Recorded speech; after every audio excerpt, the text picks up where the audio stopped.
我都差点忘了，你也是这里的会员。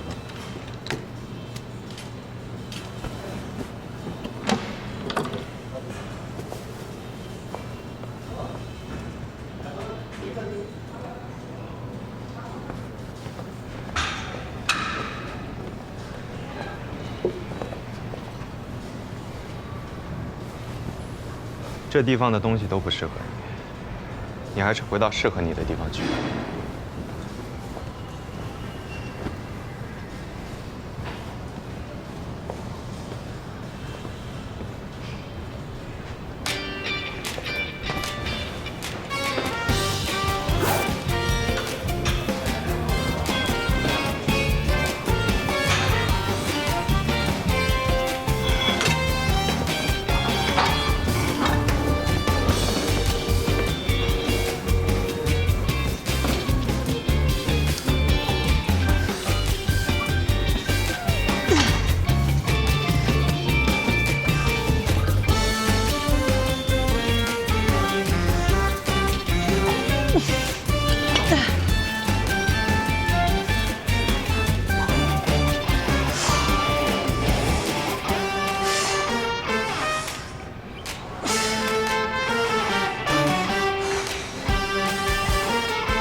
事情不是靠合不合适来判定的，而是我想不想做。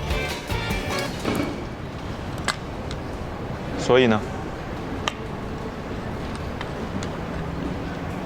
我想租下腾越的地皮。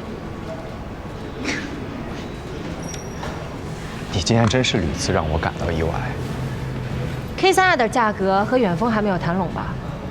或者他们本身的资金有限，需要一个中间商来代持，这个时间肯定不会很长。不如趁着这个时间差，把腾越租给我，你还能挣点租金。腾越目前1年的租金，应该不在江小姐你可调动的资金范围内。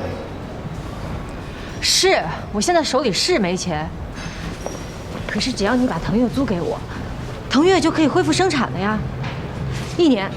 你给我1年的时间，我可以按照银行利率最高的金融产品，把租金连本带利的还给你。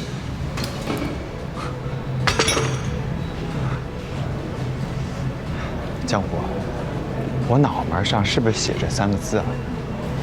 冤大头吗？你还算明白啊？我明白啊，谁做冤大头，你徐思绝对不可能是冤大头。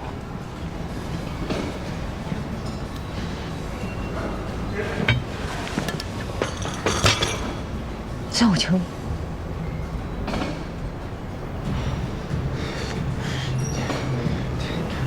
请别说这样的话，做这样的事，这不符合你我的人设。人设？你我什么人设啊？就像你骂我的那样，我可以卑鄙，但你不能随便。挺有自知之明。江湖，你现在做的这些事，不管是跟着我，还是做腾越，真的都不太适合你。你不相信我？徐思，我现在是很郑重的在跟你说这些事情，我承诺的一定会兑现。而且腾越没有你想的那么不堪，腾越在整个80年代是国内运动鞋品类的销售榜首。你也说了，那是上世纪80年代。